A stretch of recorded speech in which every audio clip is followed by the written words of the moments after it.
Hello guys, Elite Gamer again. This time I've got a review for you which will be none other than my review of a particular sitcom involving the talents of Will Smith and James Avery.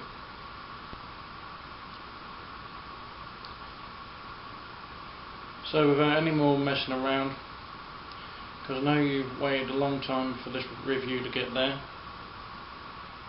so you're all welcome to join me in my review of The Fresh Prince of Bel-Air. Enough messing around guys, let's get to this review then.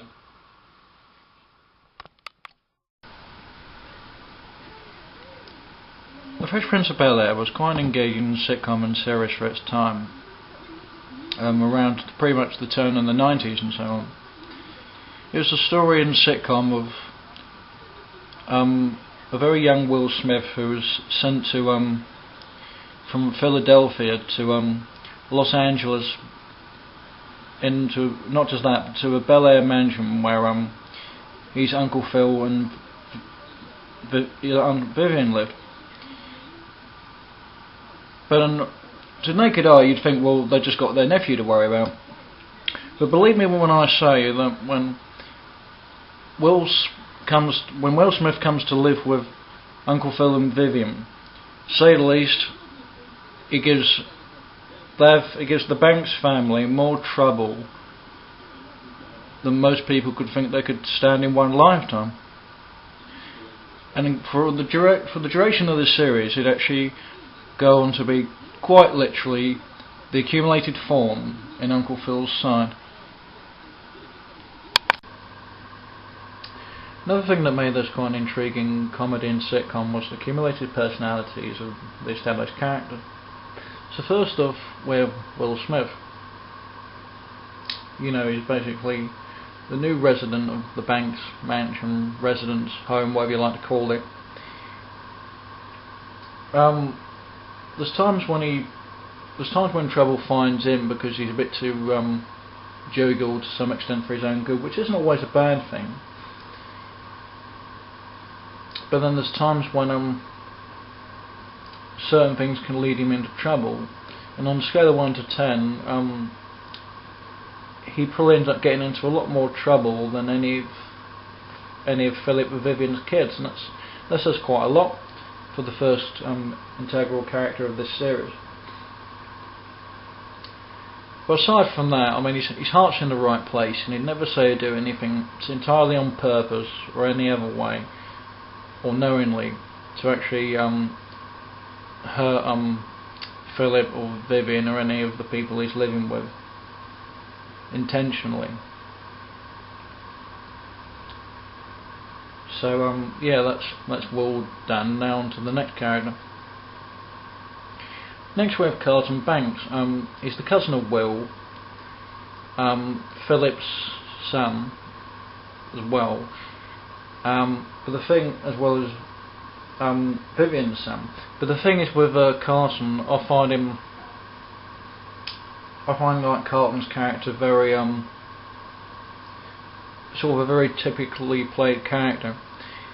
Carlton to me always seems to come across as a guy who's like very cheap shot tactics, always quick to sort of get to the cheap juvenile delinquent methods to a better tomorrow. Like for instance, you know, if he won't like try to sort of suck up to people and try to sort of be sort of dog's body to get their attention, he'd actually bribe a person on the series to actually get into the really top-notch universities. So you know, he's not above bending the law for his own significant purposes, just to get ahead, just for the sake above all else of getting ahead of everyone else. Which I do find slightly naughty. I know it's a series, but you've got to take into account that right, this isn't just a second character on the series, but this is also the son of an individual on this sitcom who is really trying to get a job as a judge. But other than that, I mean, he knows when he goes too far. He's pretty intellectual aside from that. Says quite a lot of long tangent words in methods even Will can't understand. He studies a lot more than Will, and there are mainly, in most cases, episodes even sort of very random, seldom never seen competing with each other to see who's the better man.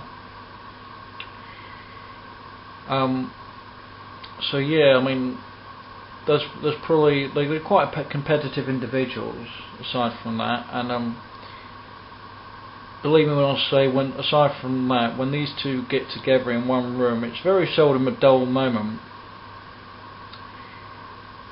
and would inevitably make for quite a few interesting episodes down the line. Okay, third on the character roster with Ashley Banks.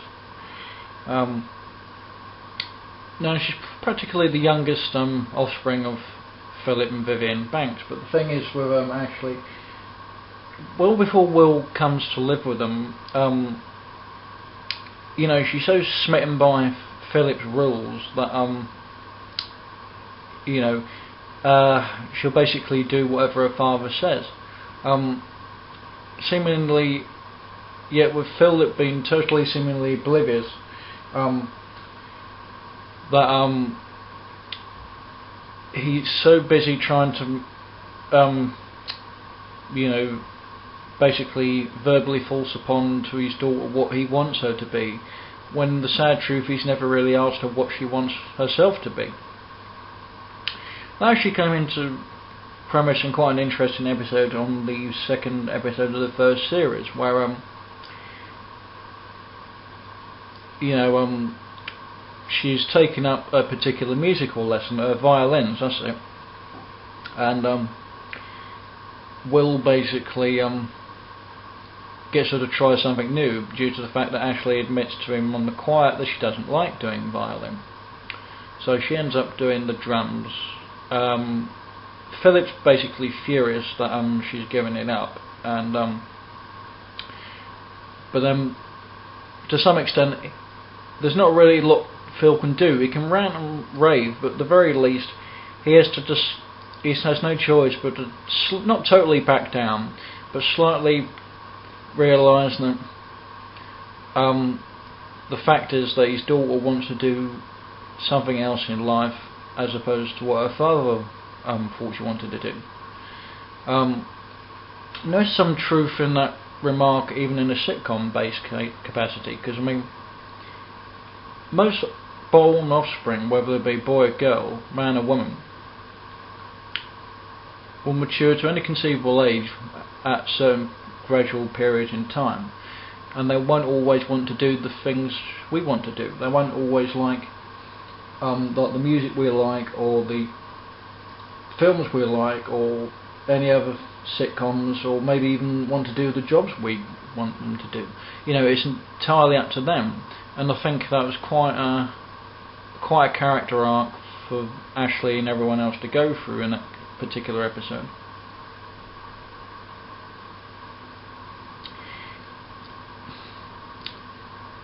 Next we have Hilary Banks.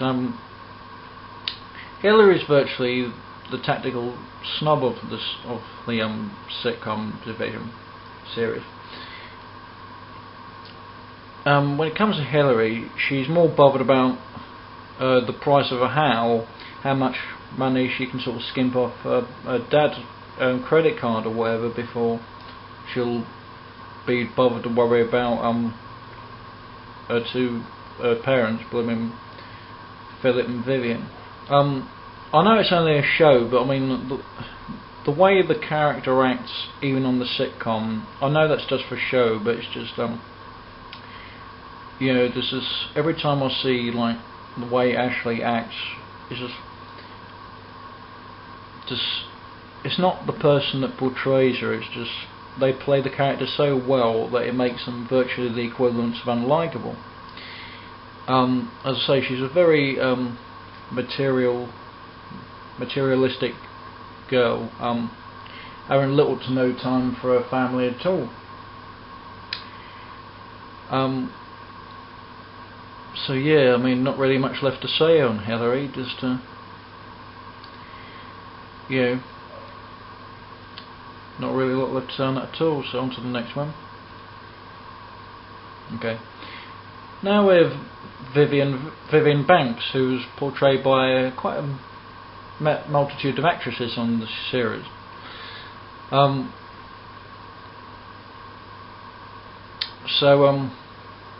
Vivian Banks, in addition to being a mother of quite a few children and an auntie to Will, is also a professor of many accumulated comprehensive studies.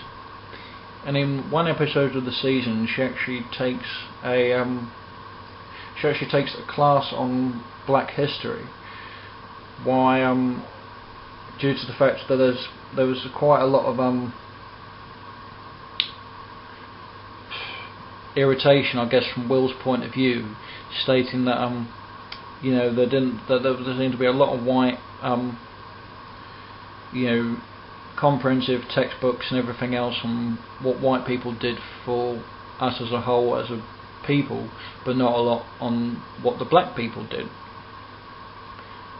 So basically agreeing with him and realising that he's right, Vivian inevitably steps in to actually do the lesson. Of course, Will and Carson think they're all on they'll have an easy time with it, but they neglect to realise just how serious and stern with him for all the right reasons that Vivian Banks is when she's largely in charge of a lesson. Not just that, but in many case scenarios she also has the accumulated temper, if it's warranted or justified, to match Uncle Phil when he really goes off on one. So yeah, you can understand due to that as well, that due to the fact that she has the scathing temper when she goes off on one to match Philip Banks' strength for strength, you can just see why these two wonderful people were just virtually a match made in heaven. Okay, now we have Philip Banks, who is portrayed by James Avery. Philip Banks, he's like virtually the man in the house. You know, when I say the man in the house, I mean the man in the house. He's trying to sort of get a job as a court judge from the majority of the series, which he ends up getting in one of the seasons. But in addition to that, he's strong as hell, and to live an exterior, when he goes off on one, it's not the place you want to be. And I'm not saying that to be horrible to him. I'm saying that because there's a lot to be, you know, there's a lot to be respected for about him when he goes off on one, especially before he's going to go off on one. In most given divisions, between before and after he's going to go off on one, you know, if a word from Uncle Phil won't be enough to make you back off and think, well, you know, maybe I should think this through, maybe this isn't a good idea after all. Most of these searing glares or glowers at Will or Carlton when they go one step too far are usually more than enough to put off once and for all any inexcusable flippant shenanigans that they have on the card. Having said that, amongst their many things, he has done a lot for Will, since he's done a lot more than taking him into his home. The amount of trouble Will's got himself into, Philip Banks has been more than a blooming brilliant uncle to him on the series. He was also, I'd almost say, the equivalent of a surrogate father.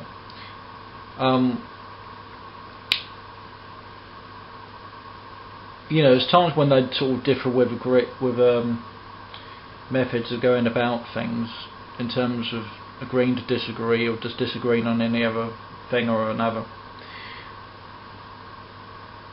But the things Uncle Phil done for him, I mean, in addition to taking him into his home, like on a scale of 1 to 10, Uncle Phil in this series got Will out of more trouble than than Will and Ed dinners, which is saying quite a lot for Phil, especially considering the fact that when people go out their way to push his buttons, he hasn't got a lot in the way of patience.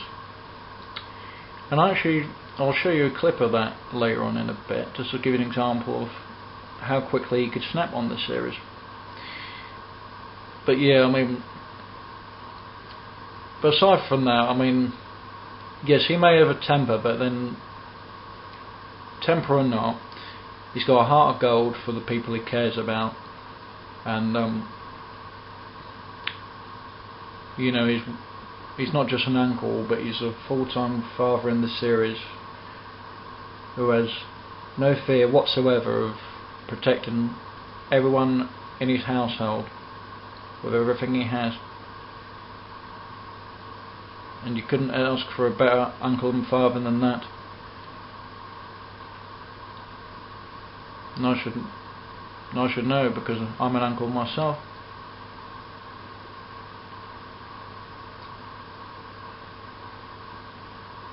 And when it comes to uncles, they didn't get any more responsible than Philip Banks.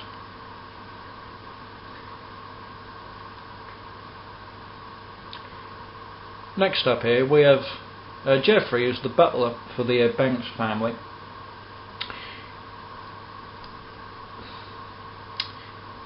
Now when it comes to Geoffrey, he's got the accumulated ambience of digging himself, I'd almost go to say, as many holes as Will's fat jokes.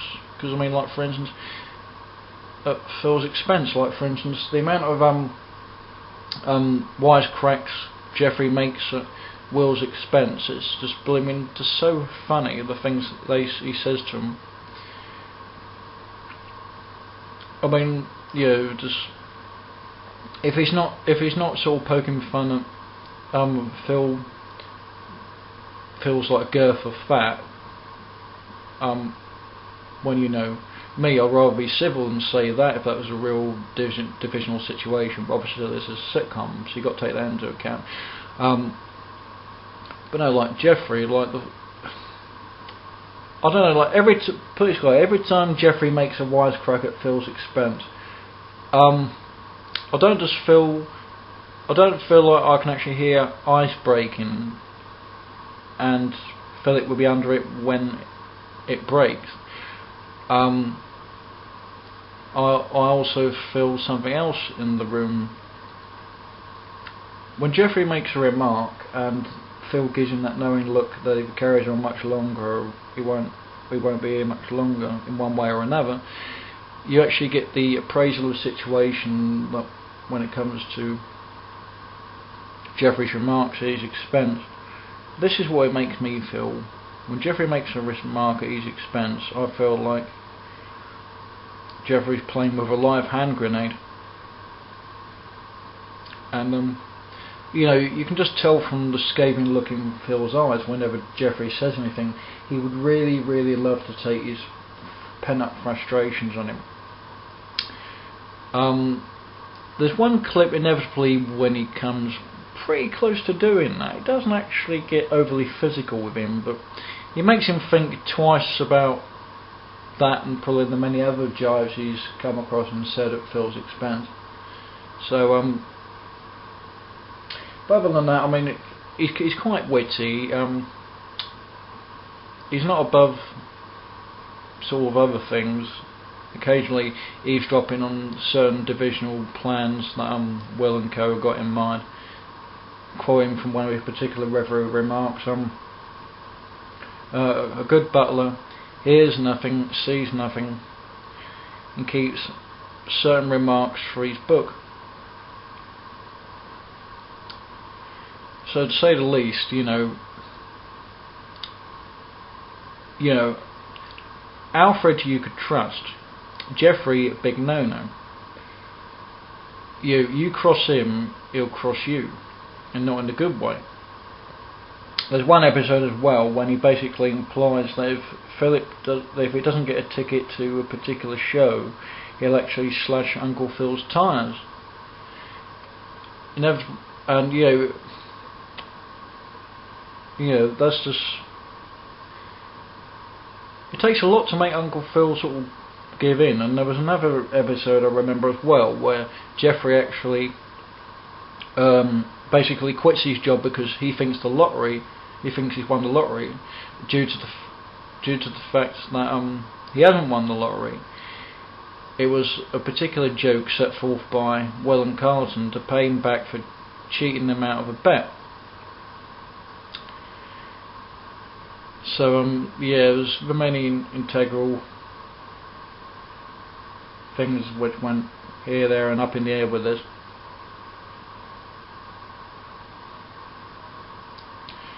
Finally, on the character roll call logbook, so to speak, we have Jazz. Jazz is more played out for laughs than anything at all. If I remember right, on the accumulated division series of Fresh Prince, he was thrown out a total of 13 times. Most of the times he was thrown out by Philip Banks by saying things that he shouldn't have. I believe the first line he said, which made Philip virtually escort him off the premises by the scruff of his neck, was the following words: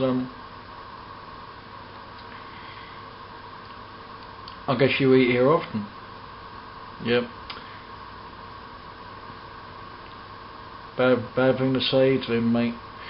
But no, yeah, I mean, he hasn't just been thrown out by Uncle Phil. Over the course of the series, he's also been thrown out by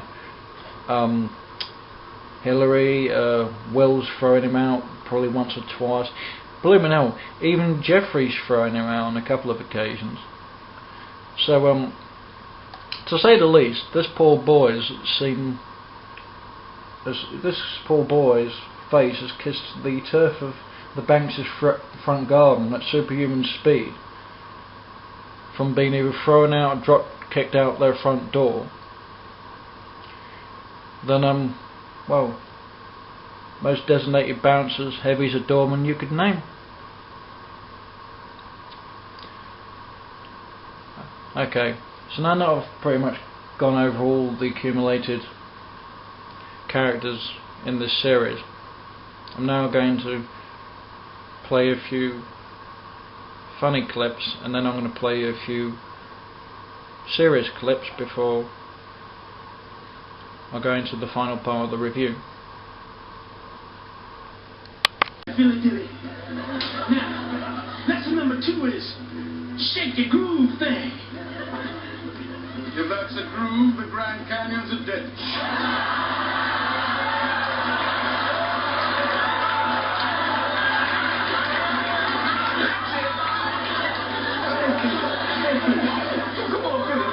That's it? Uncle Phil, Lamont. Look, Will, I'm not going to have some platform freak make a fool out of me. Whoa, you're talking about one of the original solid gold dancers. I danced at Sam Cooke's funeral. You're going to be dancing at your own funeral if you don't get out of my house. Jeffrey, I do believe that of all the holidays, Thanksgiving is my favorite. Oh, the yams, the cranberry sauce, the pie, and of course, that big old butterball.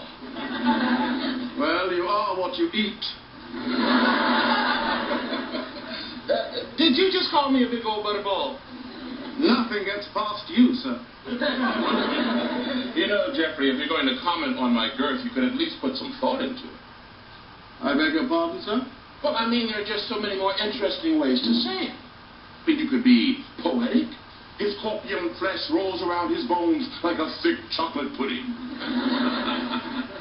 Or scientific. He is so huge that food comes to him from the gravitational pull alone. Or you could be quizzical. Is that your head, or is your neck blowing a bubble? You could be revolved, ironic, vaudevillian, whatever. But be creative. You got that? Anything you say, sir. Would someone turn it up for me, please? Jazz, crank it up for me.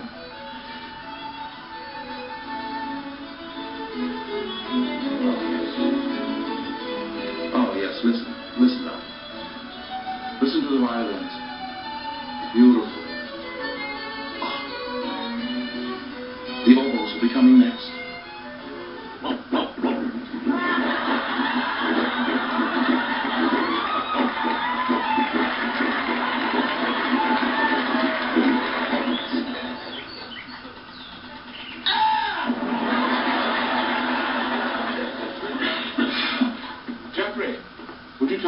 Ashley, I'd like to speak to her, please. Right away, sir.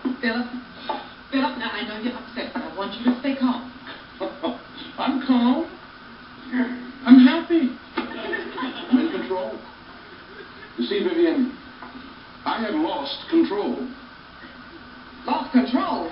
You drop-kicked a human being across our front lawn. It felt good, damn it.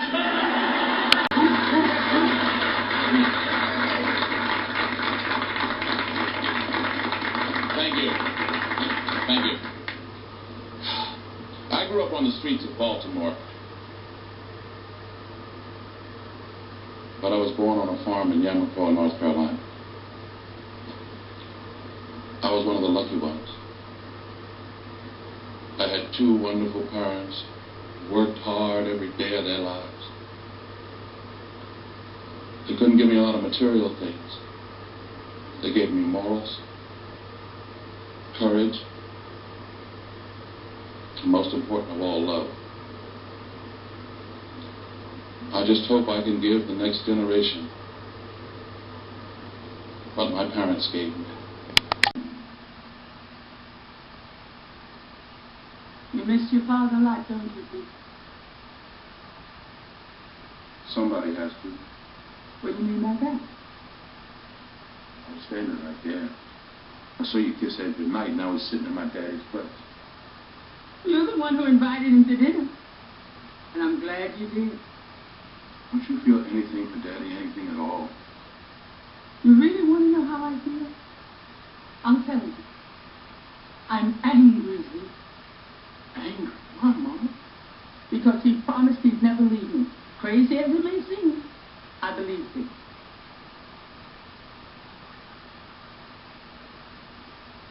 One morning last month, I woke up early, went downstairs singing, got a big breakfast on the stove. Suddenly I realized I was the only one there to eat. Remembering these evenings is the time that I forget his name that I can't stand.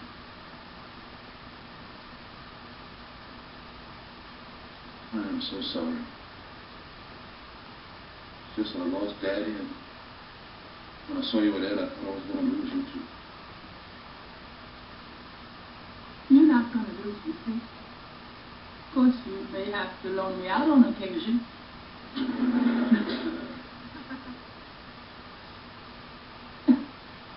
You can let go now, Pete. As soon as Ed leaves.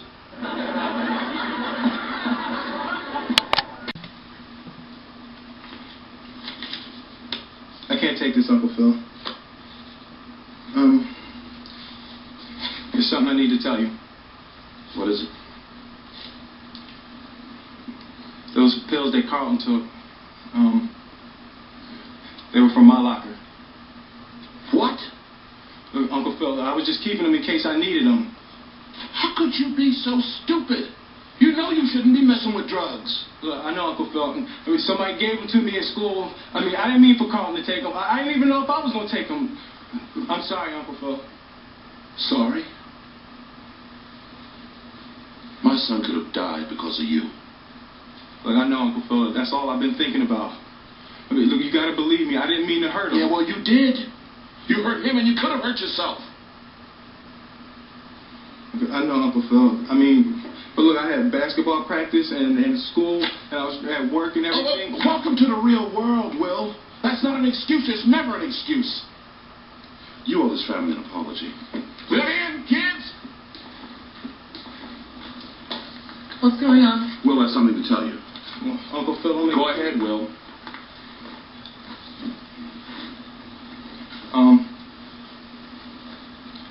The pills that Carlton took, they were from my locker. What? I'm sorry, Aunt Viv. Yeah, I had basketball practice and I had finals and everything. One of the guys at school just offered me some stuff to help me stay awake. And then Carlton. Look, all I know is is that somebody real close to me, that I love a whole lot, could be dead right now. And it would be all my fault. I'm sorry, man. I'm sorry.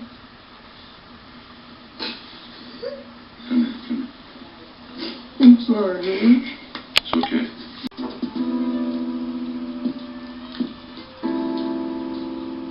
Cat?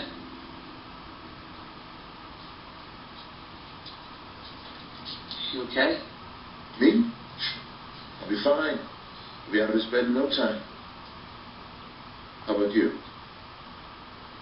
Are you okay? Me? Sure.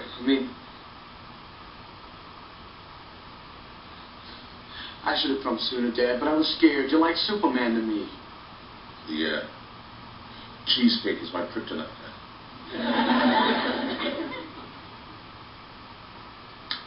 Sorry I let you down. You could never let me down, Dad. I love you.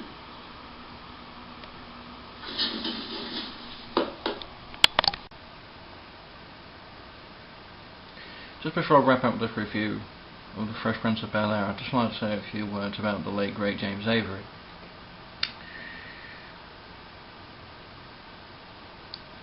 Throughout the course of his life, James Avery made the most of his time for quite a few franchises. In addition to Fresh Prince of Bel-Air, he was also the voice of the TMNT's arch nemesis Shredder.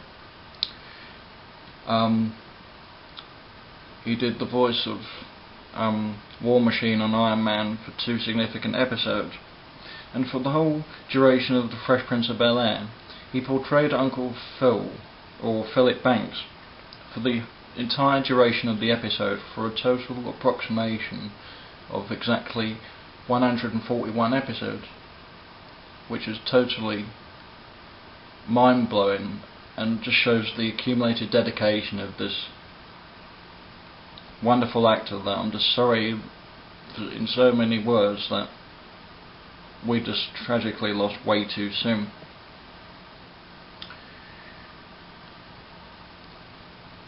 On December the 31st, 2013, Avery died at the age of 68 from complications following open heart surgery in a Los Angeles suburb hospital, Glendale Memorial Medical Center.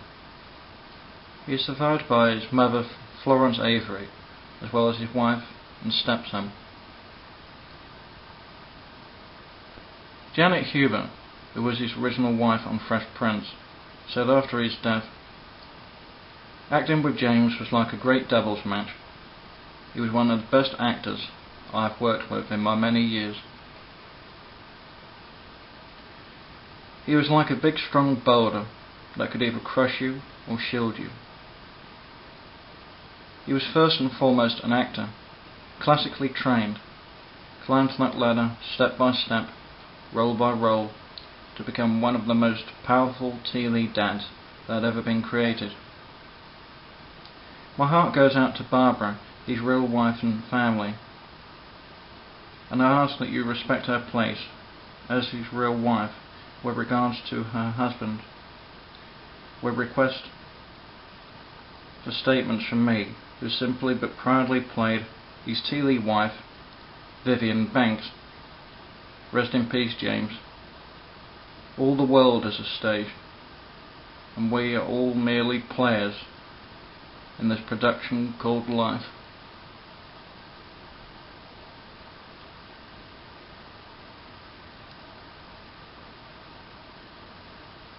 James Avery, I salute you as a commendable and dedicated actor,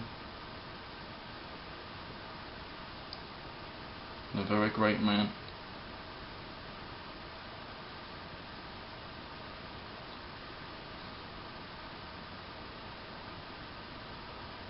Yeah, I'd say we're in a better place now than my heart goes out to your family, your friends and everyone else who had the pleasure and privilege to work with you.